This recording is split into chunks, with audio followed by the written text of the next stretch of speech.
Terima kasih klik video ini dan jangan lupa subscribe.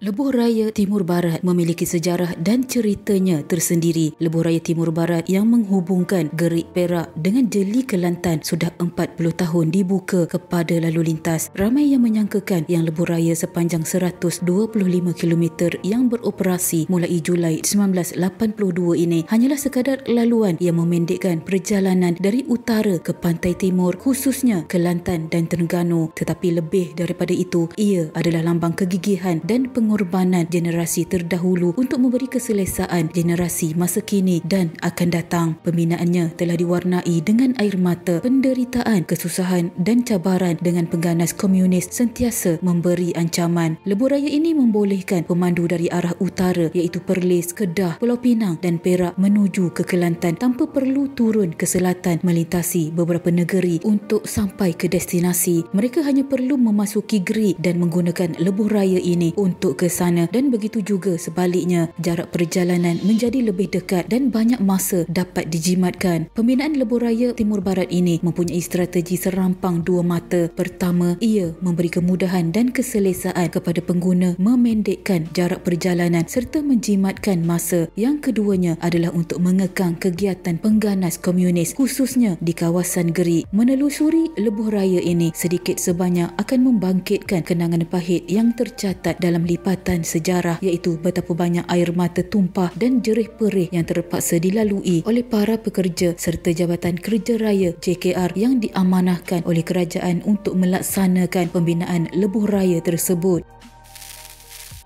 Ketika ancaman komunis antara tahun 1967 sehinggalah mereka meletakkan senjata di bawah perjanjian Hatnyai pada 2 Disember 1989, Gerik merupakan kawasan hitam. Selain itu, kawasan keselamatan ini sentiasa dikawal dan diawasi oleh pasukan keselamatan demi melindungi penduduk daripada ancaman komunis. Di samping itu, dalam usaha memerangi pengganas komunis khususnya di kawasan Gerik dan sekitar seperti Keroh dan Baling, Perdana Menteri pertama Tunku Abdul Rahman Putera mencetuskan idea pembinaan lebuh raya Timur Barat pada 1967.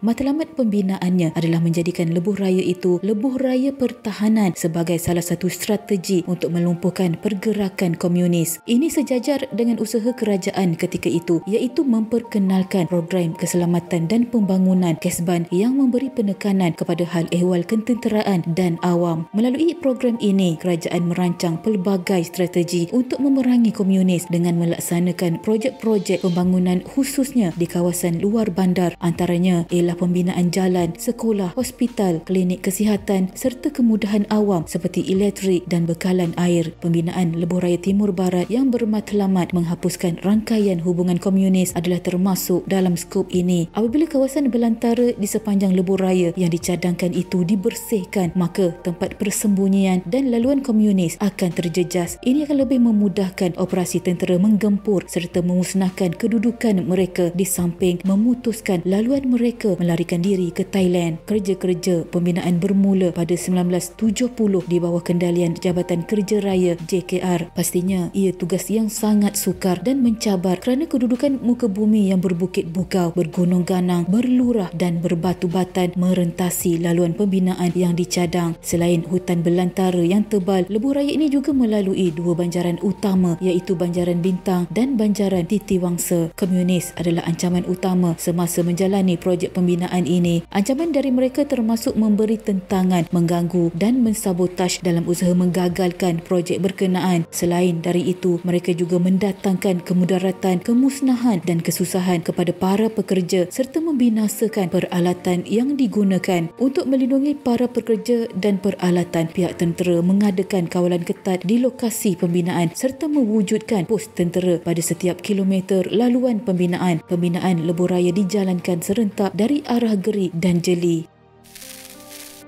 Pada peringkat awal, pembinaan dijalankan dalam keadaan serba kekurangan di samping pekerja dan peralatan yang digunakan juga tidak mencukupi. Hanya pada awal 1973, peralatan dan pekerja sepenuhnya diperoleh bagi membolehkan pembinaan berjalan dengan lancar. 2 buah kem pangkalan iaitu base camp telah diwujudkan, sebuah di Gerik dan sebuah lagi di Jeli. Di kem inilah keseluruhan tenaga kerja serta kaum keluarga mereka yang terlibat dalam pembinaan lebuh raya itu ditempatkan. Kem pangkalan di Gerik ini masih wujud dan sebahagian daripadanya masih berpenghuni, tetapi ada bangunan ditinggalkan usang tidak didiami. Tugas penerokaan awal amatlah sukar, dimulai dengan pembinaan laluan ke kawasan pembinaan, diikuti dengan menebang dan membersihkan hutan yang tebal. Apabila kerja-kerja pembinaan bertambah rancak dan jarak perjalanan antara kem pangkalan ke lokasi pembinaan semakin jauh, kem-kem baru telah dibina berhampiran kawasan pembinaan. Dalam susah payah inilah juga komunis terus-menerus memberi ancaman, mensabotaj dan menyerang hendap. Kawalan keselamatan diperketat dan operasi memburu komunis dilancarkan menerusi ops pagar yang dijalankan sepanjang tempoh pembinaan lebuh raya ini. Walau bagaimanapun, dalam serangan komunis pada 23 Mei 1974, sebanyak 63 jentolak diletup dan dimusnahkan. Serangan itu bermula dari pukul 8 malam sehingga pagi. Kemusnahan ini bukan sahaja menyebabkan kerugian, malah menyebabkan kerja-kerja pembinaan tergendala seketika. Lebih menyedihkan, dalam satu lagi serangan pada 27 Ogos 1974 menyebabkan 3 pekerja JKR terkorban dan ada yang tercedera. Serangan hendap ini berlaku ketika para pekerja yang menaiki lori dari kem pangkalan di Gerik dalam perjalanan menuju ke banding dengan diiringi oleh terak tentera. 3 pekerja yang terkorban hanya dikenali sebagai Ismail, Husin dan Ali. Peristiwa menyayat hati ini menggambarkan betapa banyak titisan air mata, duka dan ancaman menjadi sebahagian daripada kisah di sebalik pembinaan lebuh raya ini. Jumlah ini juga tidak termasuk mereka yang terkorban kerana kemalangan semasa bekerja. Sesungguhnya inilah pengorbanan tidak ternilai yang telah disumbangkan oleh mereka demi keselesaan dan kemudahan generasi masa kini dan akan datang.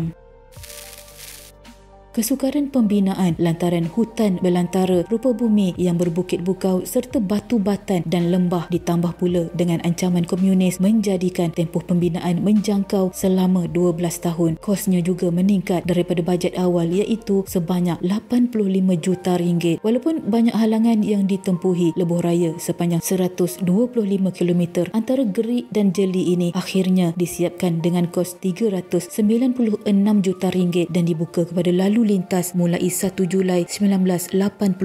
Memandangkan lebuh raya ini dalam kawasan keselamatan, pihak tentera terus-menerus mengawal laluan keluar masuk lebuh raya ini selepas ianya dibuka. Pengguna hanya dibenarkan melalui lebuh raya ini pada waktu siang atas faktor keselamatan dan tiada kenderaan dibenarkan melalui lebuh raya ini selepas pukul 6 petang dari kedua-dua belah hala Gerik dan Jeli. Jika dari arah Gerik, pos kawalan tentera pertama adalah terletak di kem Sungai Rui. Apabila sampai di pos ini selepas pukul 6 petang, pengawal tentera akan bertanya arah tujuan. Sekiranya hendak ke Felda Bersia iaitu lebih kurang 3 km dari pos ini, pemandu akan dibenarkan masuk. Sekiranya hendak ke Jeli, mereka diminta berpatah balik. Tetapi sekiranya pemandu membuat helah, mereka tidak akan terlepas kerana ada satu lagi pos kawalan keselamatan selepas simpang Felda Bersia dan tiada siapa dibenarkan melintasi sekatan ini yang ditutup sepenuhnya selepas pukul 6 petang. Walau bagaimanapun, kawalan tentera ini akhirnya dihentikan pada 1989 berikutan termeterainya perjanjian damai di Hat Nyai dan anggota Parti Komunis Malaya PKM meletakkan senjata dan menyerah diri.